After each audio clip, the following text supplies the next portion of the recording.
did I do this? This is a story I wrote a couple of years ago, and it has a title, but after today's qualification, it has a subtitle. The real title is On the Wrong Track, Going Nowhere Fast. The subtitle is Diary of Someone Who Did Not Go to EPRA.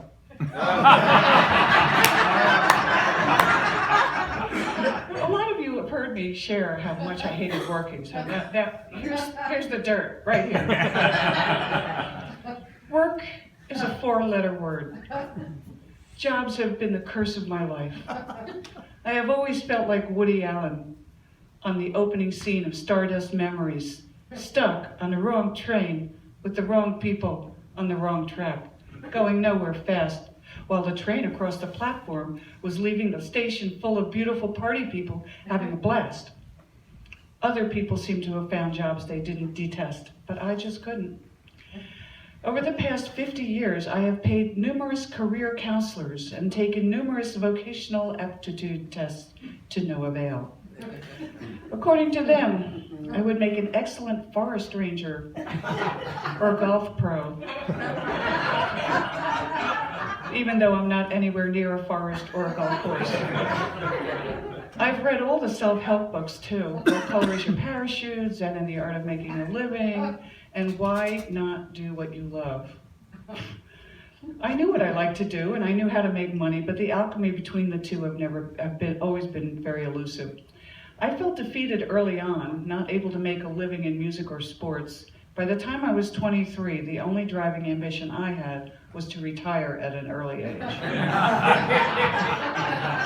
I started to earn my keep when I was in high school. I became a babysitter for families in our apartment building, a truly frightening thought in retrospect. Like Butterfly McQueen in Gone with the Wind, I knew nothing about babies. And I am grateful no one ever died while in my care. I also worked for our neighbor in 17B once a month, licking, folding, and stamping her football newsletter. She paid me in whiskey sours and cigarettes.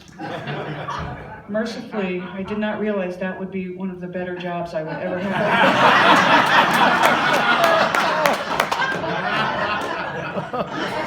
All true. I also worked as a popover girl at a restaurant called Patricia Murphy's. I was working towards promotion to relish tray girl. So one very busy Sunday, I dropped my basket of popovers all over the floor and tried to surreptitiously kick them under the tables. But the manager came at me with a spatula and told me to get out and never come back. I was a camp counselor too, but my entire cabin was caught in the boys' camp drinking after midnight, and that was the end of that. In college, I worked at a telemarketing company calling people from thick computer printouts to entice them with overpriced magazine subscriptions or threaten them for not paying for the subscriptions we had persuaded them to get. After college, where I majored in music, I went to Catherine Gibbs, a secretarial boot camp. Later, I earned a Master of Arts degree at Hunter College, after which I literally went to the dogs, securing an administrative position at the Westminster Kennel Club. That job wouldn't have been so bad if I had only dealt directly with dogs instead of condescending rich people. After that, I got a degree at NYU in computer programming. Where did all that education get me? To a rat's maze of cubicles and mind-numbing tediosity in stifling offices for 8 hours a day, 5 days a week for over 40 years. My resume grew into a list of things I hated doing at places I hated being. I worked as a programmer analyst at Bankers Trust, Brown Brothers Harriman, Distributed Data Processing, Square Parking Lot Industries, Teltec, and Amerex Technology.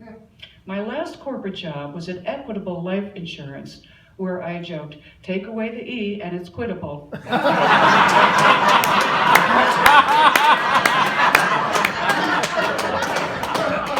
I languished in that job for over 9 grueling years. Each year was more soul-crushing than the previous one. And I made some colossal fuck-ups, like when I worked at Amerex and applied for my own job in a blind ad in the New York Times.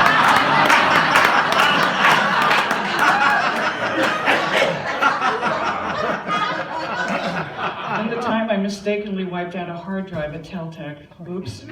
One time I almost got arrested for deleting a crucial work file involving the IRS at Bankers Trust.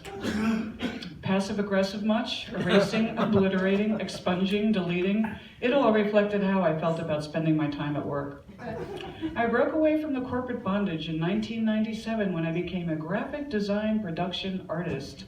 That career path was marginally better than being homeless. I had more time, less money, more worry about the next paycheck. Among other places, I freelanced at NYU for almost 10 years with no benefits, no vacation, no desk even, except a makeshift one in the hallway. One of the worst days of my life there was after 9/11 when they passed out go bags with emergency supplies. They simply would not give one to me. I was not considered worthy enough to survive an emergency. Sitting as I did in the hallway, right outside the art department, I could hear laughter all day long, but I was not included in any of the jokes, just like the opening train scene in the Stardust Memories. On August 31st, 2010, my stint at NYU ended. The metaphorical train doors sprung open, and I emerged, took one long whiff of fresh air, and decided that I had arrived at my destination, early retirement.